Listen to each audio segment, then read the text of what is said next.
Welcome to morning మన్నా. నేటి వాక్య దర్శనం కొరకు న్యాయాధిపతుల గ్రంథం 5వ అధ్యాయం 31వ వచనం. యెహోవాని శత్రువులందరూ అలాగునే నశించెదరు, ఆయనను ప్రేమించువారు బలముతో ఉదయించు సూర్యుని వలె నుందురని పాడిరి. మరొకసారి న్యాయాధిపతుల గ్రంథంలో నుండి దేవుడు అనేక పర్యాయాలు అనేక మంది న్యాయాధిపతుల్ని ఆయన ఎంపిక చేసుకొని చాలా పర్యాయాలుగా 40 సంవత్సరాల పైన వారు న్యాయాధిపతులుగా ఉండి ప్రజలను పరిపాలించే భాగ్యాన్ని సౌభాగ్యాన్ని వాళ్ళు కలిగి ఉన్నారు.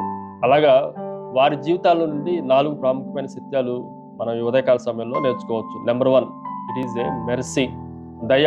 ఈ మాటను కూడా మనం జాగ్రత్తగా ఆలోచన చేస్తే మనము బలమైన సూర్యుని వలె ఉదయించాలి, అలాంటి ఉదయపు కాంతిని మనం కలిగి ఉండాలి అనే ఆలోచన చేస్తే దేవుడే మనకు దయను చూపించేవాడు.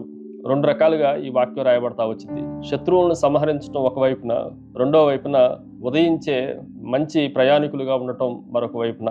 ఉదాహరణకి 2 తలుపులు ఉంటే ఒక తలుపు విధ్వంసాన్ని కలగజేస్తూ ఉంటే ఆ తలుపును మూయటం ఎంత ప్రాముఖ్యమైందో, దయగలిగిన వాడుగా మరొక తలుపుని మన జీవితంలో మన మార్గాల్లో ప్రయాణించడానికి దేవుడు ఓపెన్ చేసినట్లుగా జ్ఞాపకం ఉంచుకోవాలి. శత్రువులు నశించెదరు, దానికి కూడా దేవుని దయ కావాలి. మనము బలమైన సూర్యుని వలె ఉదయించాలి అన్నా కూడా దేవుని మెర్సీ అవసరము అన్న సత్యాన్ని గ్రహించాలి. రెండో విషయాన్ని మీకు జ్ఞాపకం చేస్తాను. ఇట్ ఈజ్ ఎ మైట్, బలము. ఉదయించే సూర్యుడు ఎలాగో రాయబడిందంటే బలముతో ఉదయించిన సూర్యుని వలె అని రాయబడింది. అంటే సూర్యునికి చాలా బలం ఉంది, ఉదయించేటప్పుడు ఆయనకి చాలా శక్తి ఉంది. ఆ శక్తి జీవాన్ని కలగజేసేది, అది ప్రొటెక్షన్ ఇచ్చేది.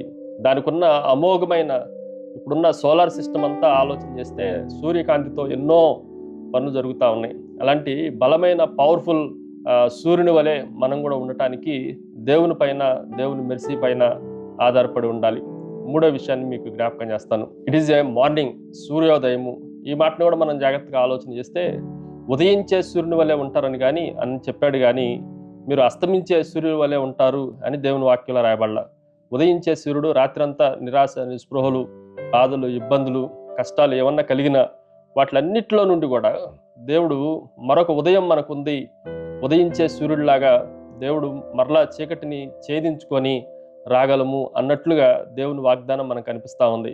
కానీ బాగా బలమైన వారిగా ఉండి అస్తమించే సూర్యుని వలె మనం ఉండటానికి దేవుడు వాగ్దానాలు ఇవ్వట్లేదు.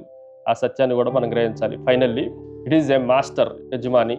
ఈ మాటను కూడా మనం జాగ్రత్తగా ఆలోచన చేస్తే యెహోవాను ప్రేమించు వారు, ఎవరికి ఈ వాగ్దానం ఇవ్వబడింది అని అంటే దేవుణ్ణి తమ యజమానుడిగా చేసుకొని ఆ యజమానుడి పట్ల ప్రేమ కలిగి ప్రేమించేవారుగా, ఆయనను మాత్రమే ఆస్వాదించేవారుగా, ఆయనకు మాత్రమే లోబడేవారుగా. ఆయనను ప్రేమించటం అనంటే ఆయన చెప్పిన విధులన్నిటినీ, ఆజ్ఞలన్నిటినీ గైకొనటమే.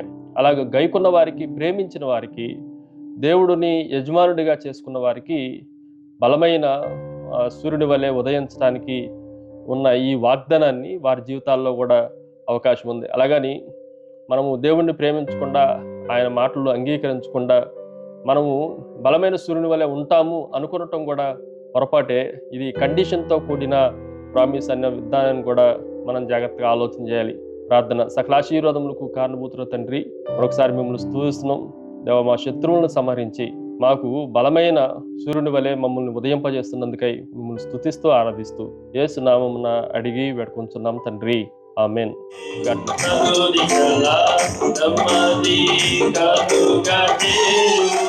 God bless you.